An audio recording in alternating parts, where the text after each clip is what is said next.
नमस्कार। आज एक बार फिर हमारे साथ हैं श्री सुमनेश श्री कालजई जी, जो कि एक स्टार एस्ट्रोलॉजर है, वास्तुशास्त्री, साबरी साधक, एस्ट्रोन्यूमरोलॉजिस्ट, एस्ट्रोन्यूमरोसिग्नेचरलॉजिस्ट एवं एक शोधक भी है, जो एस्ट्रो हर्बल फिजियोथेरेपी द्वारा डायबिटीज के साथ साथ अन्य बीमारी का भी निदान करते हैं, विशेषकर हृदय रोग का। नमस्कार। तो आइए आज हम श्री सुमनेश श्री कालजई से जानते हैं कि वो हमें हृदय रोग के बारे में क्या बताना चाहते हैं। आज हम लोग हृदय रोग के बारे में समझना चाहेंगे। हृदय रोग जिसकी शुरुआत ब्लड प्रेशर से भी हो सकती है, और आज के युग में डायबिटीज और हृदय रोग दोनों साथ साथ ही चलता है। मेरा व्यक्तिगत अनुभव है कि जिन्हें भी डायबिटीज होता है उन्हें ब्लड प्रेशर हो जाता है या हृदय रोग हो जाता है, या जिन्हें ब्लड प्रेशर और हृदय की बीमारी होती है उन्हें डायबिटीज रहता है या डायबिटीज हो जाता है। देखिए, जहाँ तक मेरी समझ है, मैं बीपी को कोई, ब्लड प्रेशर को कोई बीमारी मानता ही नहीं। अगर आपको लगता है या आप टेस्ट करवा लेते हैं कि आपको ब्लड प्रेशर है, तो उसका एक अक्षरीय उपाय तो यह है कि आप अगर 5 बार अवरोहन और आरोहण से ओम शब्द का उच्चारण करते हैं, ओम,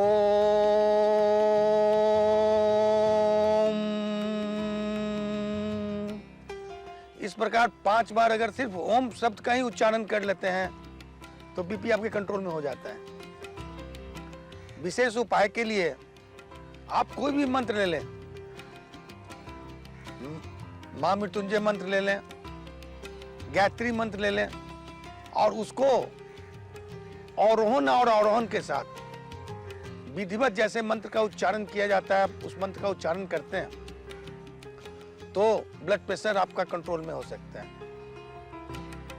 मुझे याद नहीं पड़ रहा है, लेकिन एक किसी मैगजीन में बेंगलोर के एक कार्डियोलॉजिस्ट का मैंने स्टेटमेंट पढ़ा था, और उन्होंने अपने हार्ट और ब्लड प्रेशर के पेशेंट को एडवाइस करते थे कि अगर आपको ब्लड प्रेशर बढ़ रहा है, ब्लड प्रेशर है, तो ठीक से गायत्री मंत्र का जप करें, ब्लड प्रेशर नॉर्मल होता है। ये एक कार्डियोलॉजिस्ट का स्टेटमेंट है। मतलब ब्लड प्रेशर आपको मंत्र उच्चारण से नॉर्मल हो सकता है। अब इसके कारण को ढूंढें कि कौन सी कुंडली में ब्लड प्रेशर का कारण मौजूद है, या किस कुंडली में किस ग्रह से ये हृदय रोग हो सकता है। हर कुंडली में जो चौथा घर होता है, मतलब लगन से चौथा घर होता है, वह घर, चौथा घर मुख्य रूप से कारक है हृदय रोग का, और उसके साथ 10th घर को भी लेके चलेंगे, क्योंकि 10th घर में अगर कारक ग्रह, ब्लड प्रेशर और डायबिटीज का जो कारक ग्रह है और मुख्य कारक ग्रह है सूर्य, जो उपस्थित होता है, या चौथे घर में हो या 10th घर में हो, तो चौथे घर में तो उपस्थित है तो पूर्ण रूप से कारक ग्रह हो गया, और अगर 10th घर में है तो उसकी दृष्टि पड़ती है। वैसी स्थिति में ये ब्लड प्रेशर और हृदय रोग हो सकता है। अब देखें, अगर जिनकी कुंडली में, लगन कुंडली में चौथे और 10th घर से सूर्य संबंधित है, तो एक कारण हो गया। अगर D9 कुंडली में भी सूर्य और 10th घर है उपस्थित, तो दूसरा कारण हो गया।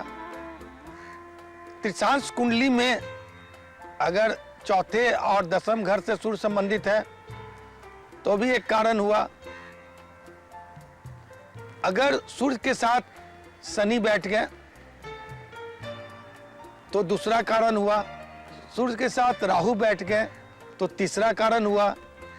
और अगर तीनों ग्रह बैठ गए तब तो हृदय रोग की समस्या प्रबल हो सकती है। कभी कभी ऐसी स्थिति भी बनती है कि सूर्य बैठे हों चौथे घर में और गोचरीय स्थिति में शनि भी चंद्र राशि से चौथे में आ जाए, या गोचर से लगन से चौथे में आ जाए, तो हृदय रोग हो सकता है और वो लंबे समय तक चलने वाला होगा, क्योंकि शनि आके उस योग को और लंबे समय तक खींचेंगे।